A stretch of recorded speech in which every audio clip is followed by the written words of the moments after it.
नमस्कार। आज हम एक इंडक्शन मोटर का एक इम्पोर्टेंट टॉपिक ले रहे हैं, effect of change in supply voltage on torque and slip. यानी कि जब अपन सप्लाई वोल्टेज को चेंज करते हैं, यानी कि जनरली क्या होता है, सप्लाई वोल्टेज में आपका चेंजेस ऑटोमेटिक भी होते रहते हैं, तो इससे टॉर्क और स्लिप पर क्या फर्क पड़ता है, इसके बारे में अपन डिस्कस करेंगे। तो सबसे पहले अपन स्टार्टिंग टॉर्क के बारे में पढ़ते हैं कि स्टार्टिंग टॉर्क के ऊपर क्या फर्क पड़ेगा। तो जैसे कि अपन जानते हैं कि टी स्टार्टिंग टॉर्क क्या होता है, K R two E two square upon R two square plus X two square. अब अपन जानते हैं कि रोटर में जो इंड्यूस्ड ईएमएफ होता है एट स्टैंड स्टिल, वो किसके प्रोपोर्शनल होता है, फाई क्या है, जो एयर गैप में जो आपका रोटेटिंग मैग्नेटिक फील्ड है उसका फ्लक्स है। और ये जो फ्लक्स होता है वो किसके ऊपर डिपेंड करता है, अप्लाइड वोल्टेज के ऊपर। इसका मतलब क्या हुआ, जो वोल्टेज है, रोटर का जो वोल्टेज है वो directly proportional to applied voltage होगी। इसका मतलब E2 की जो वैल्यू है उसको क्या रख सकते हैं अपन, ए के डैश इंटू बी। चूंकि के डैश इसलिए रखा क्योंकि यहाँ पर आपका के ऑलरेडी प्रेजेंट है।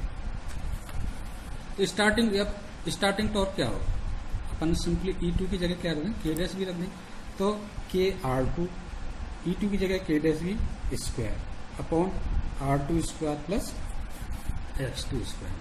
तो टी स्टार्टिंग टॉर्क क्या होगा, के डैश का square R two square R2 into B two square upon R2 square plus X two square. इस चीज को अपन चूंकि दोनों ये कांस्टेंट है तो मिला के अपन एक कांस्टेंट के डबल डैश रख दिया।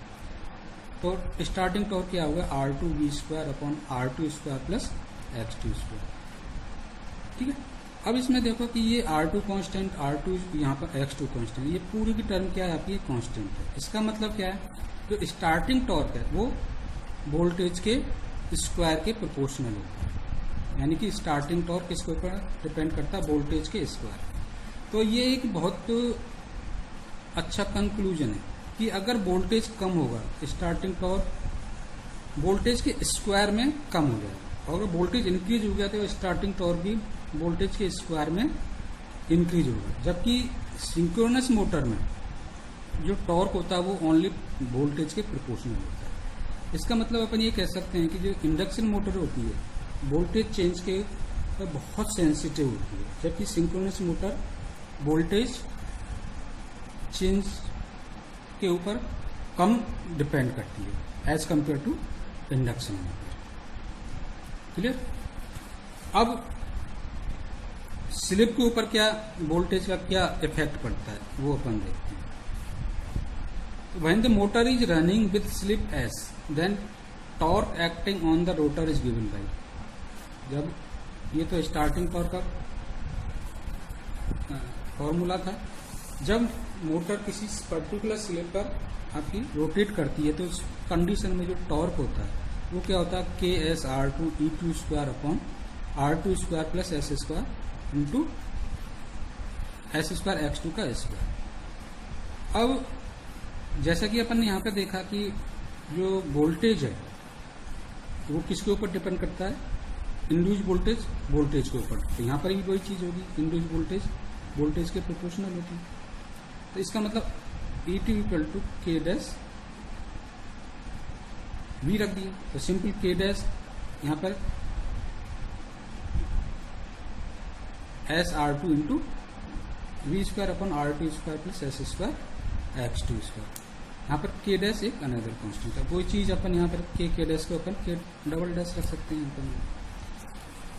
तो since at full load slip क्या है, बहुत कम है, स्लिप की वैल्यू क्या है, बहुत कम है, इसलिए ये जो टर्म है S square X T square बहुत छोटा होगा as compared to R two square. तो इसको क्या अपन नेग्लेक्ट कर सकते हैं एज कंपेयर टू दिस। तो यहाँ पर टॉर्क की जो वैल्यू होगी वो क्या होगी, K double dash S R two B square upon R two square. तो इसको अपन लिख सकते हैं, R2 से एक R2 चला जाएगा, K double dash S B square upon R2। यानी कि जो टॉर्क है, इंडक्शन मोटर का टॉर्क है, वो किसके ऊपर डिपेंड कर रहा है? स्लिप और वोल्टेज के स्क्वायर के प्रोपोर्शनल होता है। अब अगर वोल्टेज चेंज होता है, वोल्टेज अगर चेंज होता है तो टॉर्क क्या होगा? कम होगा। तो उस टॉर्क को मेंटेन करने के लिए स्लिप को क्या करना पड़ेगा? अपन को ऑटोमेटिक बढ़ जाएगी, स्लिप ऑटोमेटिक बढ़ जाएगी। अगर वोल्टेज कम हुआ तो to maintain the torque, slip आपकी क्या हो जाएगी? बढ़ जाएगी। यानी कि मोटर की जो स्पीड है वो आपकी कम हो जाएगी। सिमिलरली अगर वोल्टेज इंक्रीज हुआ तो क्या होगा? इंस्टेंटली टॉर्क क्या होगा? इंक्रीज होगा। लेकिन अपन को टॉर्क को कांस्टेंट रखना है, इस केस में क्या हो जाएगी? स्लिप क्या हो जाएगी? आपकी कम हो जाएगी, यानी कि मोटर की स्पीड बढ़ जाएगी। तो ये एक बहुत अच्छा कंक्लूजन है कि जो टॉर्क और वोल्टेज और स्लिप में जो रिलेशन होता है वो आपका इस तरह से होना है, यानी कि T is proportional to slip into V square.